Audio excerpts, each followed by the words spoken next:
All right, so this video is going to be about the truth of what's happening in the market here in Northern Virginia, and I don't think that it's going to be what everybody wants to hear. So stay tuned to find out the details. So before I go into this, I need to make it very, very clear what my intention is in doing these videos. My intention is not to state what I think is going to happen, because the simple fact of the matter is the real estate market is very, very unpredictable, whether it's going to go up or going to go down. The fact of the matter is you never know what the market is going to do. So all of these experts that are predicting and telling you that there's a huge market crash coming, that are telling you that the real estate is due for the bubble to burst, they're all making predictions, and the fact is nobody knows what's going to happen. So what my intention is to go through here and simply look at the numbers and actually explain to you what the numbers mean. This is what has always worked for me. This is the approach that I've always taken to basically what you want to do with the real estate market is not try to time it, but strategize for what's going on currently in the market so that you mitigate your risks. So the fact of the matter is we're going to go through numbers. I'm going to explain to you what the numbers mean. You're going to make a decision for yourself, but you're going to see that it's not necessarily what is being put out there and what, you know, the clickbait and what the general media is trying to sell everybody. They're trying to sell fear. They're trying to sell the sky is falling. And that's causing a lot of damage, in my opinion, to buyers who are pulling back from the market because they're waiting for this huge price drop because they're thinking that they're going to, take advantage of that. And for sellers who are afraid to go into the market because they think that nobody's buying. And so right now, we're just going to look at the numbers. You're going to make a decision for yourself as far as what you think is going to happen in the market. I do have an opinion, but that's all it is an opinion, just like yours is just an opinion, because you have to look at the numbers. You have to make logical, strategic decisions based on what the numbers are and what they actually mean. So I'm going to go through the market report. This specific market report is November of 2022 over November of 2021, and we're going to have some historical conversations as well. At the end of the market report, I'm going to tack on a video that I shot about an article that a client recently sent to me talking about how everybody is underwater in their mortgages, and I'm going to break that article down to show you how using these numbers will help you. Using the numbers, using what you know about numbers, and using facts will help you interpret what's actually being said out there, what is true, what is not, what are the actual trends. Okay, so that is my goal of this video and the breakdown of the article. Okay, so we're going to dive into the numbers of November of 2022 versus November of 2021, and hopefully you'll gain some insight. I find these numbers very helpful when I'm talking to clients. These strategies have worked for Kelly and me, so hopefully they'll work for you. Okay, all right, so here we go. So as you can see, first number we're going to look at is new listings. So new listings for November of 2022 was 153. New listings for November of 2021 was 257. So there has been a significant drop in the volume of the market. So when everybody's talking about the market is falling, this is true. The volume of market transactions are falling. The key is it's not just falling on the buyer side, it's also falling on the inventory side. Look at this difference on inventory. That's a huge, huge decrease. And so what that means is there's not much supply. And remember, prices are driven by supply versus demand. Right now, there is not much supply. There's very little supply. If this number would be what it was last year for November at 257, and then we came over here to the number of sales and we only had 111 sales, then we would be looking at, okay, there's going to be a decrease in market value. There's going to be a decrease in actual values of homes. But that's not happening because the supply is not going down, is going down significantly and almost more so than the demand. Okay, so let's look at demand, number of sales. November of 2021, 270 sales. November of 2022, 111 sales. Okay, so there's a lot fewer transactions, but there's a lot fewer properties to buy. So how do we know what the actual demand is, what the actual absorption rate is? Well, we go onto these numbers. So days on market. These are the average days that it takes a property to sell. Sorry about that. So in November of 2021, it was 55 days. It was a spike. We had one in January of 2022 where it spiked up to 74, but November spiked up to 55 days. We have the holidays, so on. There's usually a fall decrease. So that's not surprising. November and December were at 55 and 51. So houses were moving a little bit more slowly. But look what happened in November of 2022, 22 days on market. Because inventory is so low and buyer demand is actually higher right now than the inventory that's out there, the properties that are priced appropriately and are priced appropriately for their condition, location, they are selling very, very quickly in almost half the time this year. So if properties are selling in half the time, how can we expect prices, market values to be coming down when properties are still selling very, very quickly? So that's number one. And keep in mind, as we're going through this, we're looking at the broad picture. One piece of data does not give us an answer. We have to look at all the pieces of the data and see what is going on and make our decisions based on that. Months of inventory. So this is what's called the absorption rate. The absorption rate is if no more properties came on the market and the current demand did not change at all, how long would it take for us to sell through all of the inventory that's in the market? Anything above a 5 to 6 month ratio is considered a seller's market. Anything below a 5 to 6 month ratio is considered, anything above a 5 to 6 month ratio or absorption rate is considered a buyer's market. Anything below that's considered a seller's market. So you can see we've been pretty consistently in a seller's market. Last month in October, we hit 5, so it was kind of neutral, and we saw that on our weekly market reports. Now we're at 4 months. So September we were in 4 months, and we got some pretty low months here. November of last year we were at 4 months. So the absorption rate is exactly the same as it was last year. So the buyer versus seller, inventory versus demand, supply versus demand ratio is the same as it was last year. So that's why even though volume has dropped dramatically, the ratio of demand versus supply has not. So that's another thing that's going to keep market values stable. It's going to keep that value from having to come down because there's enough buyers out there that are buying well-priced properties. So let's see what's happened with actual median sales price. So median sales prices for November of 2022 is, I'm going to hover over it so we can see the number, 1.1 million. November of 2021, 926,500. So the prices are not coming down. Now, median sales price does not give us a full picture, and I'm going to go into that in just a second. But there's no evidence here showing that median sales prices are dropping or even beginning to drop. We saw a little bit of a downtick in August and September, but if you go over here in August and September, we saw September go down last year. So this was showing us, okay, maybe we're starting to move in that direction. But then as we've seen in our weekly market reports, median sales price has been staying about the same. So what does median sales price actually tell us? I want to spend a little bit of time on this because this is very important, because this is what all of the national statistics are talking about. When they say house values have dropped 20%, they're saying median house prices have dropped 20%. They're not saying market value, they're saying median sales price. So what does that mean? So the median sales price is the median, it's the price point where half of the listed prices are higher and the other half are lower. So it's the number that falls right in the middle. Okay, so what does that mean? Well, let's look at this as an example. Let's say month 1 we had 9 sales.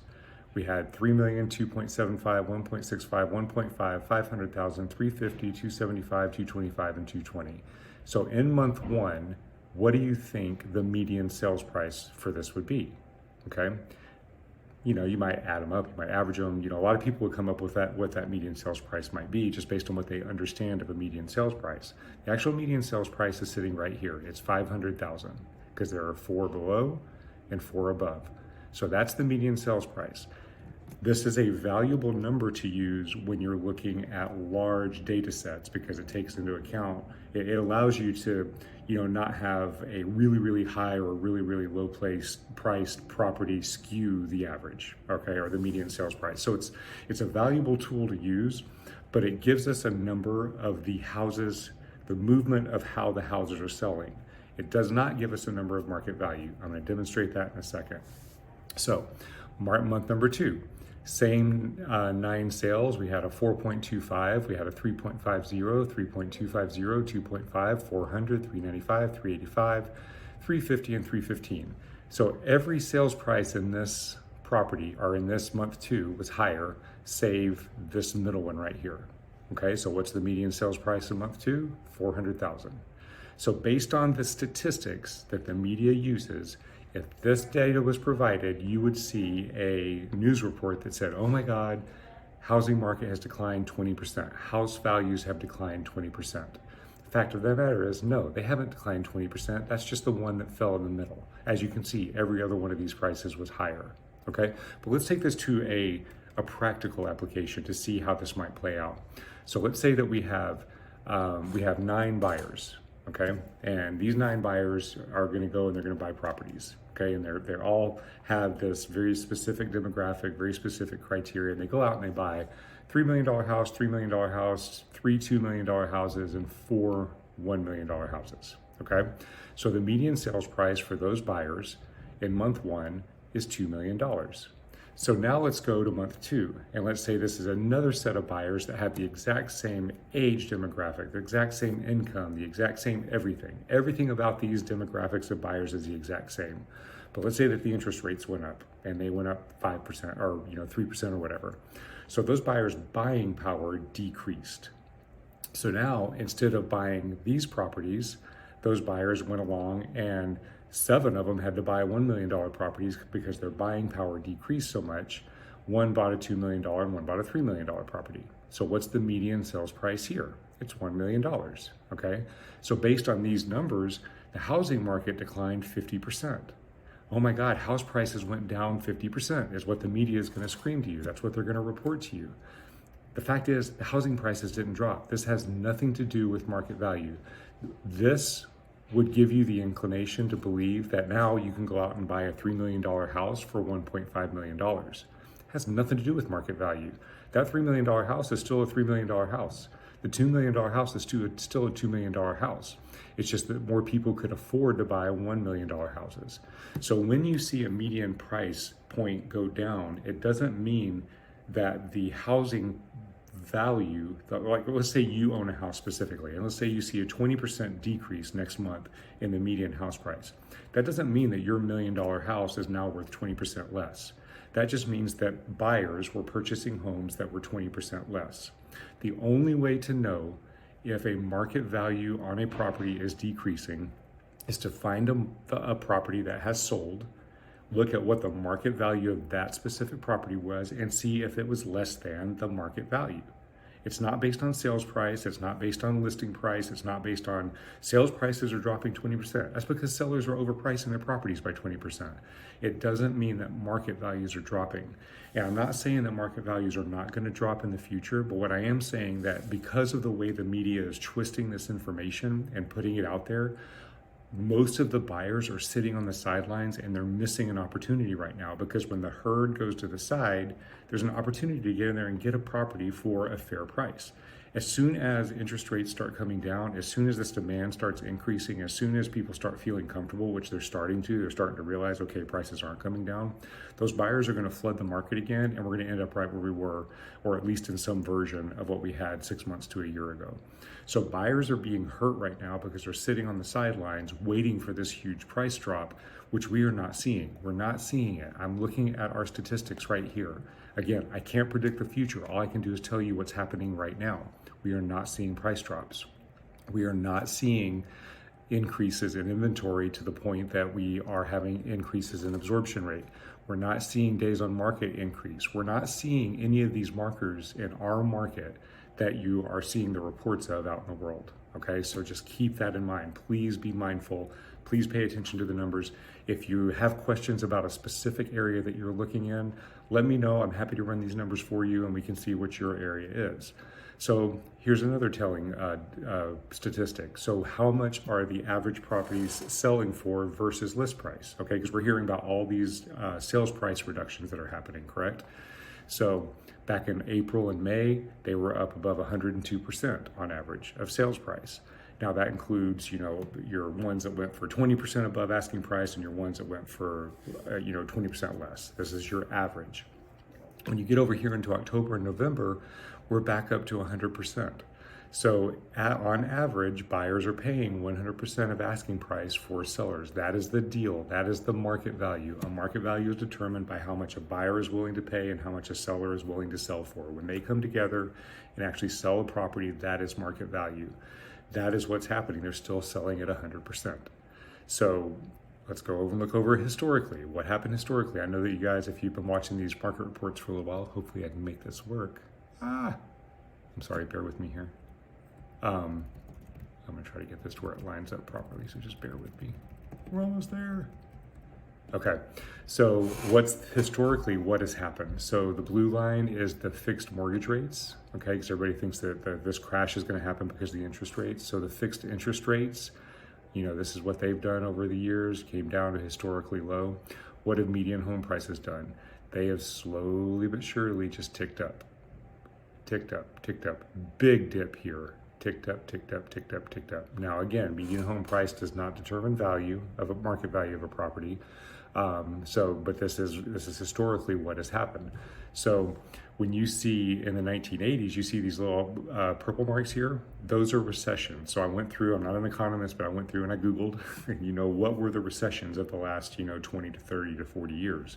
And these are the recessions that I found. So 1980, there was a recession. Property values continued to go up. 1990s, there was a recession. Property values continued to go up. 2000s, there was a recession. Property values continued to go up. 2008 to 10, there was a recession and a huge market bubble. Property values came down.